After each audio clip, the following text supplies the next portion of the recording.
हाँ जी, आप गल कर रहे सी जिहड़े इंसैक्ट्स ने लाइक अर्थवॉर्म है, कोई भी इंसैक्ट लगा लो, कॉकरोच है, उन्हां दी बॉडी ते छोटे छोटे होल्स हुंदे ने जिहदे थ्रू कि ओह साह लैंदे ने। ठीक है, इत्थे आप कर रहे सी earthworms breathe through their most moist skin. जिहड़े अर्थवॉर्म ने अपनी गिल्ली स्किन दे थ्रू साह लैंदे ने। Plants take in oxygen through the tiny holes called stomata. ये स्टोमेटा की डेफिनेशन भी बन सकती, डिफाइंड स्टोमेटा जहाँ वट इज़ स्टोमेटा ਜਿਹੜੇ ਜਿਵੇਂ ਆਪਾਂ ਨੋਜ਼ ਦੇ ਥਰੂ ਸਾਹ ਲੈਂਦੇ ਨਾ, ਨੋਜ਼ ਦੇ ਵਿੱਚ ਆਪਣੇ 2 ਹੋਲਸ ਹੁੰਦੇ ਨੇ, ਇਹਨਾਂ 2 ਹੋਲ ਦੇ ਥਰੂ ਆਪਣੀ ਗੈਸ ਅੰਦਰ ਜਾਂਦੀ ਹੈ ਅਤੇ ਬਾਹਰ ਆਉਂਦੀ ਹੈ। ਸੇਮ ਉਹਦੀ ਪਲਾਂਟ ਦੇ ਲੀਵਸ ਦੇ ਉੱਪਰ ਇੱਦਾਂ ਛੋਟੇ ਛੋਟੇ ਹੋਲਸ ਹੁੰਦੇ ਨੇ ਜਿਨ੍ਹਾਂ ਨੂੰ ਆਪਾਂ ਬੋਲਦੇ ਹਾਂ ਸਟੋਮੈਟਾ।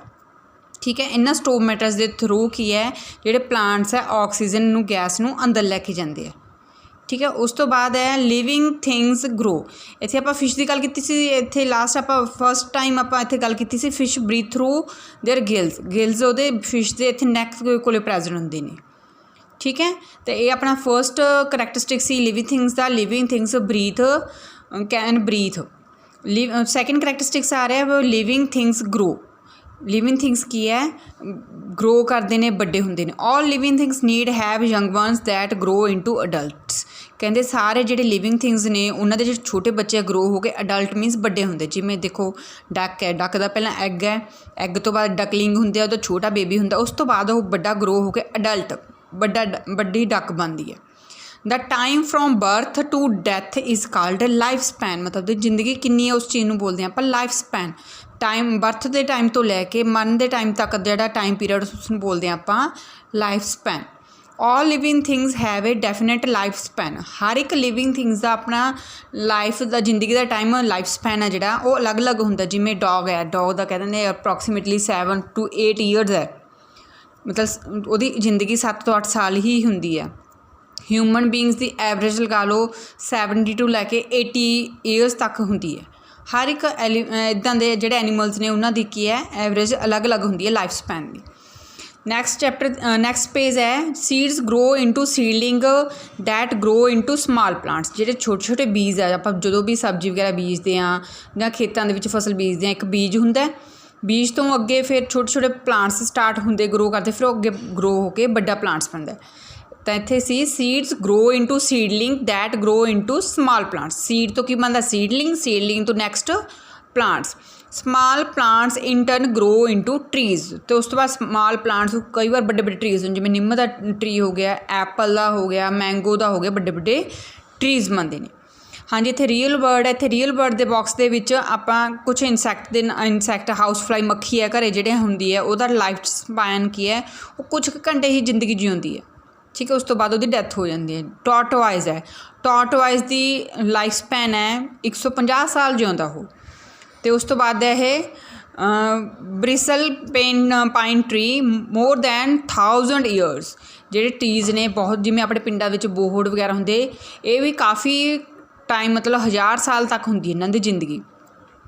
नैक्सट लिविंग थिंग्स का करैक्टरिस्टिक्स है living things need food and water. हाँ जी, आपनूं सबनूं पता जे आपां ला लो प्लांट्स है, चलो अपने घरे प्लांट्स है, खेत दे विच आपां फसलां उगाउने आ, उन्हां जे कुछ आपां रे स्प्रे नहीं पावांगे, पानी नहीं पावांगे, एक दिन सुੱਕ जाणगे, सुੱਕ के डैड हो जाणगे। तो इट मीनस की है वो सारे लिविंग थिंग्स नूं की है जिंदा रहन दे लई फूड की बहुत जरूरत है।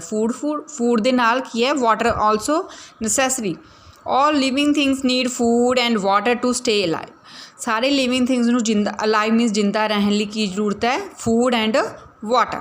Animals and human beings get their food from their animals and plants.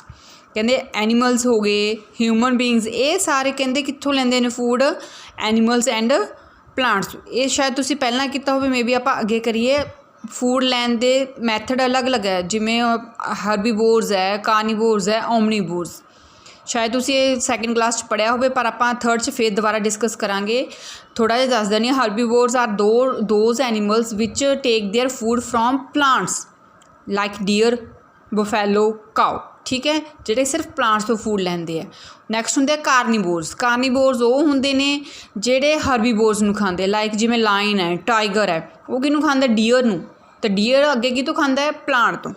ठीक है, ओमनीवोर्स है, ओमनीवोर्स बियर है, ਕਰੋ ਹੈ ਉਹ ਕੀ ਹੈ, ਪਲਾਂਟ ਦੇ ਪ੍ਰੋਡਕਟ ਵੀ ਖਾਂਦਾ ਹੈ ਅਤੇ ਨਾਲ ਨਾਲ ਉਹ ਐਨੀਮਲਸ ਨੂੰ ਵੀ ਖਾਂਦਾ, ਜਿਵੇਂ ਕਈ ਵਾਰ ਡੈਡ ਐਨੀਮਲਸ ਵਗੈਰਾ ਪਏ ਹੁੰਦੇ ਨੇ, ਕਾਂ ਉਹਨਾਂ ਨੂੰ ਵੀ ਖਾਂਦੇ ਹੁੰਦੇ ਆ। ਦੇਖੋ ਆਹ ਦੇਖੋ, ਬਰਡਸ ਫੀਡਿੰਗ ਔਨ ਬਮਸ, ਹੁਣ ਕੁਛ ਬਰਡਸ ਹੈ ਛੋਟੇ ਛੋਟੇ ਕੀੜੇ ਮਕੌੜੇ ਖਾਂਦੇ ਆ। ਸ਼ੀਪ ਹੈ ਉਹ ਕੀ ਹੈ, ਗ੍ਰਾਸ ਖਾ ਰਹੀ ਹੈ। ਠੀਕ ਹੈ। Plants make their own food in the leaves, ਇਕੱਲੇ ਪਲਾਂਟਸ ਹੀ ਇੱਦਾਂ ਦੇ ਜਿਹੜੇ ਆਪਣਾ ਫੂਡ ਆਪ ਬਣਾ ਸਕਦੇ। ਆਪਾਂ ਆਪਣਾ ਫੂਡ ਬਣਾ ਸਕਦੇ ਹਾਂ? ਸੋਚੋ, ਨਹੀਂ ਬਣਾ ਸਕਦੇ। ਕਿਉਂ? ਆਪਾਂ ਫੂਡ ਨੂੰ ਤਿਆਰ ਕਰਨ ਵਾਸਤੇ ਆਪਾਂ ਨੂੰ ਕੱਚਾ ਮਟੀਰੀਅਲ, ਰॉ ਮਟੀਰੀਅਲ ਚਾਹੀਦਾ। ਕਿੱਥੋਂ ਮਿਲਦਾ? ਜਿਵੇਂ ਲਾਈਕ ਰੋਟੀ ਹੈ, ਰੋਟੀ ਕਿੱਥੋਂ ਮਿਲਦੀ ਆਪਾਂ ਨੂੰ? ਪਹਿਲਾਂ ਆਪਾਂ ਕਣਕ ਲੈ ਕੇ ਆਉਂਦੇ ਹਾਂ। ਕਣਕ ਕਿੱਥੋਂ ਮਿਲਦੀ ਹੈ ਆਪਾਂ ਨੂੰ? ਖੇਤ ਦੇ ਵਿੱਚ ਪਹਿਲਾਂ ਆਪਾਂ ਕਣਕ ਉਗਾਉਂਦੇ ਹਾਂ। ਕਿਸਾਨ ਹੈ ਜਿਹੜੇ ਖੇਤਾਂ ਦੇ ਵਿੱਚ ਕਣਕ ਉਗਾਉਂਦੇ ਨੇ, ਕਣਕ ਦੇ ਬੀਜ ਤਿਆਰ ਹੁੰਦੇ ਨੇ, ਅਤੇ ਫਿਰ ਅੱਗੇ ਜਾ ਕੇ ਉਹਨੂੰ ਆਪਾਂ ਚੱਕੀ ਦੇ ਵਿੱਚ ਆਟਾ ਪਿਹਾ ਕੇ ਲੈ ਕੇ ਆਉਂਦੇ ਹਾਂ। ਆਟਾ ਪਿਹਾ ਕੇ ਫਿਰ ਕਿਤੇ ਜਾ ਕੇ ਆਪਣੀ ਰੋਟੀ ਤਿਆਰ ਹੁੰਦੀ ਹੈ। ਤਾਂ ਇਟ ਮੀਨਸ ਆਪਾਂ ਆਪਣਾ ਫੂਡ ਆਪਣੇ ਆਪ ਨਹੀਂ ਲੈ ਸਕਦੇ ਨਾ, ਪਰ ਜਿਹੜੇ ਇਕੱਲੇ ਪਲਾਂਟਸ ਨੇ ਉਹ ਆਪਣਾ ਫੂਡ ਹੈ ਆਪਣੇ ਆਪ ਤਿਆਰ ਕਰ ਸਕਦੇ। To stay alive plants and animals need water too, ਕਹਿੰਦੇ ਜਿੰਦਾ ਰਹਿਣ ਲਈ ਪਲਾਂਟਸ ਐਨੀਮਲਸ ਨੂੰ ਪਾਣੀ ਦੀ ਵੀ ਬਹੁਤ ਲੋੜ ਹੁੰਦੀ ਹੈ। Plants get water from the soil, ਕਹਿੰਦੇ ਪਲਾਂਟਸ ਨੇ ਕਿੱਥੋਂ ਲੈਂਦੇ ਆ ਪਾਣੀ? ਸੋਇਲ ਤੋਂ, ਮਿੱਟੀ ਤੋਂ। ਜਿਹੜੇ ਹੁਣ ਬਾਹਰ ਆਮ ਬੂਟੇ ਲੱਗੇ ਹੁੰਦੇ ਜਿਨ੍ਹਾਂ ਨੂੰ ਆਪਾਂ ਨਹੀਂ ਲਗਾਇਆ ਹੁੰਦਾ, ਸੜਕਾਂ ਦੇ ਕਿਨਾਰੇ ਲੱਗੇ ਹੁੰਦੇ ਨੇ, ਉਹ ਪਾਣੀ ਕਿੱਥੋਂ ਲੈਂਦੇ? ਉਹਨਾਂ ਨੂੰ ਤਾਂ ਕਦੇ ਕੋਈ ਪਾਣੀ ਪਾਉਂਦਾ ਨਹੀਂ। ਉਹ ਕਿੱਥੋਂ ਲੈਂਦੇ ਨੇ? ਸੋਇਲ ਤੋਂ, ਧਰਤੀ ਤੋਂ ਅੰਦਰੋਂ। And animals get water from source like pound, lakes and river. ਦੇਖੋ ਆਹ ਪਿਕਚਰ ਹੈ, ਪਿਕਚਰ ਦੇ ਸ਼ੋ ਹੋ ਰਿਹਾ ਜਿਵੇਂ ਪਿੰਡਾਂ ਦੇ ਵਿੱਚ ਟੋਬੇ ਹੁੰਦੇ ਆ ਜਾਂ ਕਿਤੇ ਕਿਸ ਥਾਂ 'ਤੇ ਪਾਣੀ ਖੜਿਆ ਹੁੰਦਾ, ਉੱਥੋਂ ਜਿਹੜੇ ਐਨੀਮਲਸ ਵਗੈਰਾ ਪਾਣੀ ਵਗੈਰਾ ਪੀਂਦੇ ਨੇ ਆਪਣਾ। ਠੀਕ ਹੈ। ਹਾਂਜੀ, now next page, living things move. All living things move, plant show movement in the following way. ਕਹਿੰਦੇ ਪਲਾਂਟਸ ਵੀ ਮੂਵ ਕਰਦੇ ਆ। ਆਪਾਂ ਕੀ ਮਤਲਬ ਸਮਝਦੇ ਹਾਂ ਜਿਹੜਾ ਮੂਵ ਕਰਨ ਦਾ ਮਤਲਬ ਕੀ ਹੈ? ਇੱਕ ਥਾਂ ਤੋਂ ਦੂਸਰੀ ਥਾਂ ਕਰਨਾ? ਨੋ, ਇੱਕ ਥਾਂ ਤੋਂ ਦੂਸਰੀ ਥਾਂ ਜਾਣ ਨੂੰ ਮੂਵ ਕਰਨਾ ਨਹੀਂ ਕਹਿੰਦੇ। ਹੁਣ ਜਿਵੇਂ ਪਲਾਂਟਸ ਹੈ, ਪਲਾਂਟ ਪਹਿਲਾਂ ਧਰਤੀ ਦੇ ਵਿੱਚ ਉਹਦਾ ਬੀਜ ਹੁੰਦਾ ਨਾ, ਫਿਰ ਹੌਲੀ ਹੌਲੀ ਉੱਪਰ ਨੂੰ ਵੱਧਦਾ, ਉਹ ਉੱਪਰ ਨੂੰ ਅਗੇਨ ਉੱਪਰ ਨੂੰ ਵੱਧਦਾ, ਤਾਂ ਇੱਕ ਡਾਇਰੈਕਸ਼ਨ ਨੂੰ ਤਾਂ ਮੂਵ ਕਰ ਰਿਹਾ ਨਾ, ਉਹ ਡਾਊਨ ਟੂ ਅਪ ਜਾ ਰਿਹਾ, ਤਾਂ that is called movement also. ਤਾਂ ਪਲਾਂਟਸ ਹੈ, ਹੁਣ ਜਿਵੇਂ ਇੱਕ ਆਪਾਂ ਕਮਰੇ ਦੇ ਵਿੱਚ ਉਹਨੂੰ ਪਲਾਂਟ ਨੂੰ ਲਗਾ ਦੀ, ਮਨੀ ਪਲਾਂਟ ਦੀ ਗੱਲ ਕਰ ਲਈ, ਅਤੇ ਜਿੱਧਰੋਂ ਰੋਸ਼ਨੀ ਆ ਰਹੀ ਹੈ ਨਾ, ਅਤੇ ਪਲਾਂਟ ਕੀ ਹੈ ਉੱਧਰ ਰੋਸ਼ਨੀ ਵਾਲੀ ਸਾਈਡ ਨੂੰ ਬੈਂਡ ਹੋ ਜਾਏਗਾ। ਠੀਕ ਹੈ। ਅਤੇ ਹੁਣ ਨੈਕਸਟ ਗਰੋਥ ਹੈ ਰੂਟਸ ਦੀ। ਰੂਟਸ ਸਪਰੈਡ ਇਨ ਦਾ ਸੋਇਲ ਐਜ਼ ਪਲਾਂਟ ਗਰੋ, ਕਹਿੰਦੇ ਰੂਟਸ ਦੀ ਵੀ ਮੂਵਮੈਂਟ ਹੁੰਦੀ ਹੈ। ਲਾਈਕ ਕਿਵੇਂ? ਜਿਵੇਂ ਜਿਵੇਂ ਪਲਾਂਟ ਗਰੋ ਕਰਦਾ ਉੱਪਰ ਨੂੰ ਵੱਡਾ ਹੋ ਰਿਹਾ, ਉਵੇਂ ਉਵੇਂ ਉਹਦੀ ਰੂਟਸ ਕੀ ਹੈ ਡਾਊਨਵਰਡ ਮੂਵ ਕਰਦੀਆਂ ਨੇ ਅਤੇ ਵੱਧਦੀਆਂ ਨੇ। ਕਲੀਅਰ। ਨੈਕਸਟ ਕਰੈਕਟਰਿਸਟਿਕਸ ਆ ਰਿਹਾ ਜੀ ਟਾਕ ਅਬਾਊਟ। ਇਸ ਦੇ ਵਿੱਚ ਬਾਕਸ ਦੇ ਵਿੱਚ ਆਪਣੀ ਹਿਊਮਨ ਬੀਇੰਗਸ ਦੀ ਐਕਟੀਵਿਟੀ ਸ਼ੋ ਕੀਤੀ ਹੈ ਵੀ ਆਪਾਂ ਇੱਦਾਂ ਮੂਵਮੈਂਟ ਕਰਦੇ ਹਾਂ, ਲਾਈਕ ਜਿਵੇਂ ਸਾਈਕਲਿੰਗ ਕਰਕੇ, ਫੁੱਟਬਾਲ ਖੇਡ ਕੇ, ਟੈਨਿਸ ਖੇਡ ਕੇ, ਜਿਮਨਾਸਟਿਕ ਖੇਡ ਕੇ, ਸਕੀਪਿੰਗ। ਠੀਕ ਹੈ। ਇੰਨਾ ਸਾਰੀ ਚੀਜ਼ਾਂ। Living things feel and respond. ਹਾਂਜੀ, ਹੁਣ ਤੁਸੀਂ ਛੋਟੇ ਬੱਚੇ ਹੋ, ਸ਼ਰਾਰਤਾਂ ਕਰਦੇ ਹੋ ਘਰਾਂ ਦੇ ਵਿੱਚ, ਮੰਮਾ ਰੋਕਦੇ ਨੇ ਵੀ ਗੈਸ ਵਾਲੀ ਚੀਜ਼, ਗਰਮ ਚੀਜ਼ ਨੂੰ ਹੱਥ ਨਹੀਂ ਲਾਉਣਾ। ਠੀਕ ਹੈ। ਆਹ ਦੇਖੋ ਬੱਚਾ ਕਰਾਈ ਕਰ ਰਿਹਾ ਨਾ। ਇਹ boy crying on touching a burning mosquito coil. ਘਰੇ ਮੱਛਰ ਮਾਰਨ ਵਾਲੀ ਮੋਸਕੀਟੋ ਕੋਇਲ ਲੱਗੀ ਹੋਈ ਸੀ। ਇਸ ਬੱਚੇ ਨੇ ਮੰਮਾ ਦੇ ਕਹਿਣ ਤੋਂ ਮੰਮਾ ਨੇ ਰੋਕਿਆ ਨਹੀਂ ਟੱਚ ਕਰਨਾ, ਬਟ ਫਿਰ ਵੀ ਟੱਚ ਕੀਤਾ। ਟੱਚ ਕਰਕੇ ਕੀ ਹੈ ਦੇਖੋ ਹੱਥ ਮੱਚ ਗਿਆ ਨਾ। ਇਸ ਲਈ ਮੰਮਾ ਜਦੋਂ ਕਹਿੰਦੇ ਹੁੰਦੇ ਆ ਜਿਹੜੀ ਚੀਜ਼ ਨੂੰ ਨਹੀਂ ਟੱਚ ਕਰਨਾ ਤਾਂ ਨਹੀਂ ਟੱਚ ਕਰ ਦਿੰਦੇ, ਉਹ ਮੰਮਾ ਆਪਣੇ ਚੰਗੇ ਲਈ ਕਹਿੰਦੇ ਹੁੰਦੇ ਆ। ਹਾਂਜੀ, ਆਪਾਂ ਗੱਲ ਕਰ ਰਹੇ ਸੀ living things need and living things feel and respond. Living things can feel and respond ਮਤਲਬ ਰਿਐਕਟ ਕਰਦਾ ਟੂ ਚੇਂਜ ਅਰਾਊਂਡ ਦੈਮ। ਹਾਂਜੀ, ਰਿਸਪੌਂਡ ਕਰਦੇ। ਜਦੋਂ ਆਪਣਾ ਗਰਮ ਚੀਜ਼ ਨੂੰ ਹੱਥ ਲੱਗ ਜਾਂਦਾ, ਆਪਾਂ ਇੱਕਦਮ ਆਪਣਾ ਹੱਥ ਪਿੱਛੇ ਨੂੰ ਖਿੱਚ ਲੈਂਦੇ ਹਾਂ ਨਾ, ਉਹ ਕੀ ਹੁੰਦਾ ਆਪਣਾ ਰਿਐਕਟ ਹੋਣਾ, ਰਿਸਪੌਂਡ ਕਰਦੇ ਹਾਂ ਆਪਾਂ। Human beings animals can feel through there 5 sense Oregon. ਹਾਂਜੀ, ਇਹ ਤਾਂ ਤੁਸੀਂ ਸਭ ਨੇ ਚੰਗੀ ਤਰ੍ਹਾਂ ਸਭ ਨੂੰ ਪਤਾ ਹੋਊਗਾ, ਕੀਤਾ ਹੋਊਗਾ ਸੈਕਿੰਡ ਕਲਾਸ ਦੇ। 5 ਸੈਂਸ ਔਰਗਨ ਕਿਹੜੇ ਨੇ ਆਪਣੇ? ਆਈਜ਼ ਦੇ ਥਰੂ ਆਪਾਂ ਦੇਖ ਸਕਦੇ ਹਾਂ। ਈਅਰਸ ਦੇ ਥਰੂ ਆਪਾਂ ਸੁਣ ਸਕਦੇ ਹਾਂ। ਨੋਜ਼ ਦੇ ਨਾਲ ਆਪਾਂ ਸਮੈਲ ਆ ਜਾਂਦੀ ਨਾ ਵੀ ਇੱਥੇ ਕੁਛ ਬਣ ਰਿਹਾ। ਕਿਚਨ 'ਚ ਜੋ ਮੰਮਾ ਨਵੀਂ ਚੀਜ਼ ਬਣਾਉਂਦੇ ਨੇ ਆਪਾਂ ਨੂੰ ਸਮੈਲ ਆ ਕੇ ਪਤਾ ਲੱਗ ਜਾਂਦਾ ਮੰਮਾ ਨੇ ਕੋਈ ਚੀਜ਼ ਬਣਾਈ ਹੈ। ਟੰਗ ਨਾਲ ਆਪਾਂ ਟੇਸਟ ਕਰਕੇ ਦੇਖ ਸਕਦੇ ਕਿਹੜੀ ਚੀਜ਼ ਜ਼ਿਆਦਾ ਮਤਲਬ ਸਵੀਟ ਹੈ ਜਾਂ ਕੋਈ ਸੌਲਟੀ ਹੈ। ਸਕਿਨ ਦੇ ਨਾਲ ਆਪਾਂ ਨੂੰ ਗਰਮੀ ਅਤੇ ਸਰਦੀ ਫੀਲ ਹੁੰਦੀ ਹੈ। ਠੀਕ ਹੈ। ਇੱਥੇ ਆਪਾਂ ਗੱਲ ਕਰਤੀ ਸੀ ਆਪਣੀ ਹਿਊਮਨ ਬੀਇੰਗਸ ਦੀ। Even plants also respond. Here is a plant called mimosa plant ਨੂੰ ਆਪਾਂ ਬੋਲ ਦਿੰਦੇ ਹਾਂ ਟੱਚ ਮੀ ਨਾਟ, ਜਾਂ ਆਪਾਂ ਉਹਨੂੰ ਸਿੰਪਲ ਪੰਜਾਬੀ ਦੇ ਵਿੱਚ ਸ਼ਾਇਦ ਛੂਈ ਮੂਈ ਪਲਾਂਟ ਵੀ ਕਹਿ ਦਿੰਦੇ ਆ। ਛੂਈ ਮੂਈ ਪਲਾਂਟ ਕੀ ਹੁੰਦਾ ਹੈ? ਜਦੋਂ ਪਲਾਂਟ ਨੂੰ ਆਪਾਂ ਟੱਚ ਕਰਦੇ ਨਾ ਉਹਦੇ ਪੱਤੇ ਨਾ ਆ ਦੇਖੋ, ਪਹਿਲਾਂ ਪੱਤੇ ਉਹਦੇ ਇੱਦਾਂ ਸੀ ਨਾ, ਜਿਹੜੇ ਪਾਰਟ ਨੂੰ ਟੱਚ ਕੀਤਾ ਉਹਨੇ ਆਪਣੇ ਆਪ ਨੂੰ ਇਕੱਠਾ ਕਰ ਲਿਆ, ਮਤਲਬ ਸੁੰਗੜ ਗਿਆ ਉਹ plant. Plants can also feel change around them. Plants ਵੀ ਆਪਣੇ ਆਸ ਪਾਸ ਚੇਂਜਸ ਨੂੰ ਫੀਲ ਕਰਦੇ ਨੇ। They respond to the sunlight by bending toward it. हाँ जी, जिधर नूं सनलाइट आउंदी है उधर नूं बैंड कर जाते हैं। When the leaves of mimosa, mimosa का सैकेंड नेम की है टच मी नॉट। मिमोसा नूं कहंदे जो टच करते हैं तो उहदे प्लांट्स की लीव की है कर्ल एंड क्लोज, बंद हो जाते हैं। ठीक है, उस बाद लिविंग थिंग्स रीप्रोड्यूस। रीप्रोड्यूस मतलब अपने वर्गे छोटे बेबी होर प्रोड्यूस करना। देखो ह्यूमन बींग्स ने उन्होंने दे छोटे बेबी है, कंगारू है, कंगारू दे पॉकेट दे विच उहदा छोटा बेबी है, जो बर्ड्स ने बर्ड्स दे नैस्ट दे विच उन्होंने छोटे बेबी ने। ठीक है, living things produce more of their own kind, मतलब अपने वर्गे ही। ये तो नहीं है कि डॉग दे बेबी हुंदे जिहड़े बफैलो वर्गे होण, जां कैट दे ਜਿਹੜੇ बेबी है किटन ने जो वो डॉग वर्गे होण, नहीं, कैट दे बेबी बड़े हो गए कैट वर्गे ही बनते हैं। तो it मीनस living things produce more of their own kind, अपने वर्गे। This is called reproduction. इस प्रोसैस नूं की बोलते हैं आपां रीप्रोडक्शन। रीप्रोडक्शन की हुंदा अपने वर्गे होर बेबी पैदा करना।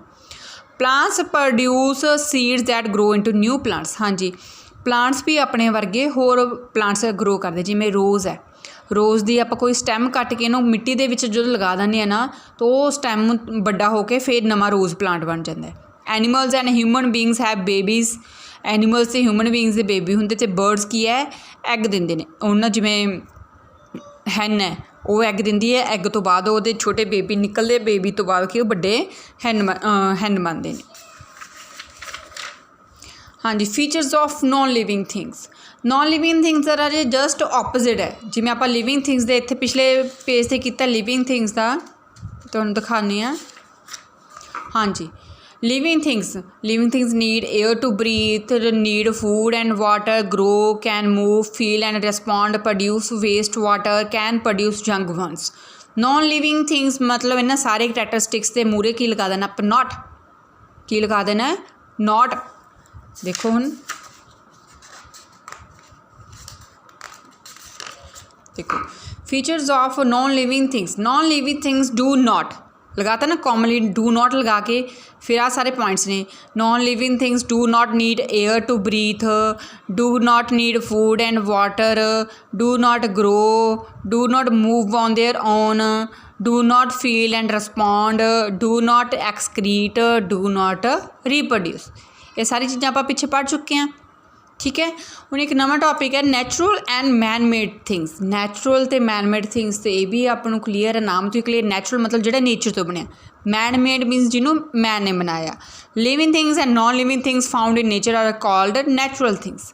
सारियां लिविंग होण चाहे नॉन लिविंग थिंग्स होण, ਜਿਹੜੇ नेचर ਦੇ ਵਿੱਚ ਮਿਲਦੀਆਂ ਨੇ ਉਹਨੂੰ ਬੋਲਦੇ ਆਪਾਂ ਲਿਵਿੰਗ। लिविंग थिंग्स ਕਿਹੜੀਆਂ ਲਾਉਂਗੇ ਤੁਸੀਂ natural things?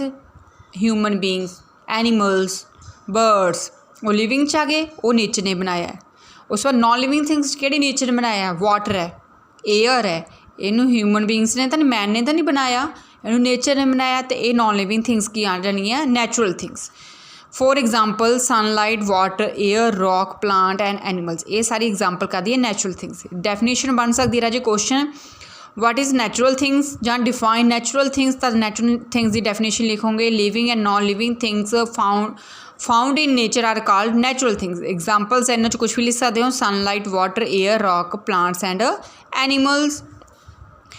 Things made by human beings are called man made and things. Man made things की डेफिनेशन बनती है इत्थे।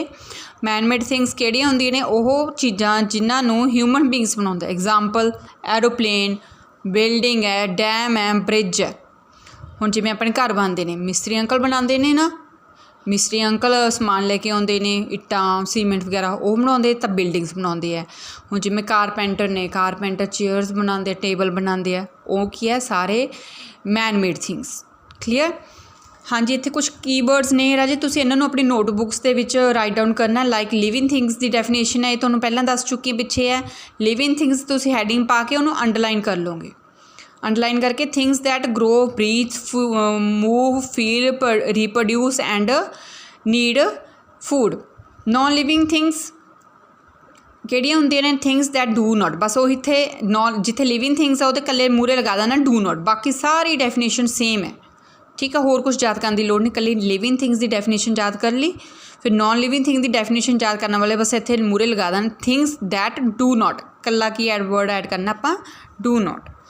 स्टोमेटा ਦੀ ਵੀ ਆਪਾਂ ਪਿੱਛੇ ਡੈਫੀਨੇਸ਼ਨ ਕਰ ਚੁੱਕੇ ਹਾਂ। Tiny holes on the underside of leaves that help the plant to take in air. ਇਹ ਕਹਿੰਦੇ ਛੋਟੇ ਛੋਟੇ ਹੋਲਸ ਨੇ ਪਲਾਂਟਸ ਦੇ ਲੀਵਸ ਦੇ ਉੱਤੇ ਜਿਹਦੇ ਕਿ ਜਿਹੜੇ ਕਿ ਪਲਾਂਟਸ ਨੂੰ ਸਾਹ ਲੈਣ ਲਈ ਹੈਲਪ ਕਰਦੇ। ਰੀਪਰੋਡਿਊਸ ਦਾ ਮਤਲਬ to produce young one of one's own kind. ਕਹਿੰਦੇ ਆਪਣੇ ਵਰਗੇ ਹੋਰ ਐਨੀਮਲਸ ਪੈਦਾ ਕਰਨੇ, ਉਹਨੂੰ ਛੋਟੇ ਬੱਚੇ ਪੈਦਾ ਕਰਨੇ, ਉਹਨੂੰ ਬੋਲਦੇ ਹਾਂ ਆਪਾਂ ਰੀਪਰੋਡਿਊਸ। ਹਾਂਜੀ, ਉਸ ਤੋਂ ਬਾਅਦ ਆਪਾਂ ਇੱਕ ਇੱਥੇ ਆਪਣੇ ਕੋਲ ਫਲੋ ਚਾਰਟ ਬਣਾਇਆ ਗਿਆ ਤੁਹਾਡੀ ਬੁੱਕ ਦੇ ਵਿੱਚ, ਮਾਈਂਡ ਮੈਪ ਕਹਿੰਦੇ ਉਹਨੂੰ। ਆਪਣੇ ਆਸੇ ਪਾਸੇ ਜਿਹੜੀ ਚੀਜ਼ਾਂ ਨੇ, ਥਿੰਗਸ ਅਰਾਊਂਡ ਅਸ, ਉਹਨੂੰ ਆਪਾਂ ਦੋ ਚੀਜ਼ਾਂ 'ਚ ਆਪਾਂ ਕਰ ਰਹੇ ਹਾਂ divide, living things and non living things. ਇੱਥੇ ਆਪਾਂ ਲਿਵਿੰਗ ਥਿੰਗਸ ਦੇ ਕਰੈਕਟਰਿਸਟਿਕਸ ਲਿਖਣੇ, ਇੱਧਰ ਨੋਨ ਲਿਵਿੰਗ ਥਿੰਗਸ ਦੇ। ਲਿਵਿੰਗ ਥਿੰਗਸ ਕੀ ਕਰ ਸਕਦੀਆਂ ਨੇ? Eat, grow, breathe, move, feel and reproduce. ਇੱਥੇ ਉਹਨਾਂ ਦੀ ਐਗਜ਼ਾਮਪਲਸ ਲਿਖਤੀਆਂ, plants, human beings and animals. ਆਹ ਡਾਇਗਰਾਮਸ ਨੇ ਲਿਵਿੰਗ ਥਿੰਗਸ ਦੀਆਂ। ਇੱਧਰ ਹੈ non living things. Non living things ਕੀ ਹੈ? Do not eat, grow, breathe, move, feel and reproduce. ਬਸ ਇੱਥੇ ਇਹਦੇ ਮੂਹਰੇ ਕੀ ਲਿਖਣਾ? Do not. ਬਾਕੀ ਸਾਰੀ ਚੀਜ਼ ਸੇਮ। ਐਗਜ਼ਾਮਪਲ 'ਚ ਹੈਮਰ, ਫੋਨ, ਪੈਨਸਿਲ, ਜ਼ਰੂਰੀ ਨਹੀਂ ਇਹ ਲਿਖਣਾ, ਤੁਸੀਂ ਕੁਛ ਵੀ ਲਿਖ ਸਕਦੇ ਹੋ। ਠੀਕ ਹੈ, ਕਲੀਅਰ। ਆਈ ਹੋਪ ਤੁਹਾਨੂੰ ਇਹ ਚੈਪਟਰ ਸਮਝ ਆ ਜਾਏਗਾ। ਤੁਹਾਡੀ ਐਕਸਰਸਾਈਜ਼ ਇਹ ਤੁਹਾਨੂੰ ਪਹਿਲਾਂ ਹੀ ਕਰਵਾ ਚੁੱਕੀ ਹਾਂ। ਸਭ ਬੱਚਿਆਂ ਨੇ ਇਹ ਚੈਪਟਰ ਤੁਸੀਂ ਦੁਬਾਰਾ ਆਪਣੀ ਬੁੱਕਸ ਤੋਂ ਰੀਡ ਕਰਨਾ। ਜੇ ਨਹੀਂ ਕੁਝ ਸਮਝ ਆਉਂਦਾ, ਮੇਰੀ ਇਸ ਵੀਡੀਓ ਨੂੰ ਦੁਬਾਰਾ ਸੁਣਨਾ ਅਤੇ ਤੁਸੀਂ ਇਹ ਚੈਪਟਰ ਸਾਰਾ ਚੰਗੀ ਤਰ੍ਹਾਂ ਸਮਝਣਾ। ਜਿਸ ਦਿਨ ਤੁਹਾਡਾ ਚੈਪਟਰ ਤਿਆਰ ਹੋ ਗਿਆ, ਮੈਨੂੰ ਗਰੁੱਪ ਦੇ ਵਿੱਚ ਤੁਸੀਂ ਸਭ ਨੇ ਮੈਸੇਜ ਕਰਨਾ। ਮੈਸੇਜ ਕਰਨ ਤੋਂ ਬਾਅਦ ਜਦੋਂ ਸਾਰੇ ਬੱਚਿਆਂ ਦੇ ਮੈਸੇਜ ਆ ਗਏ, ਤੁਹਾਨੂੰ ਇੱਕ ਮੈਂ ਵਰਕਸ਼ੀਟ ਪਾਊਂਗੀ ਐਜ਼ ਏ ਟੈਸਟ। ਤੁਹਾਡਾ ਟੈਸਟ ਹੋਏਗਾ ਇਸ chapter the. Clear? Thank you.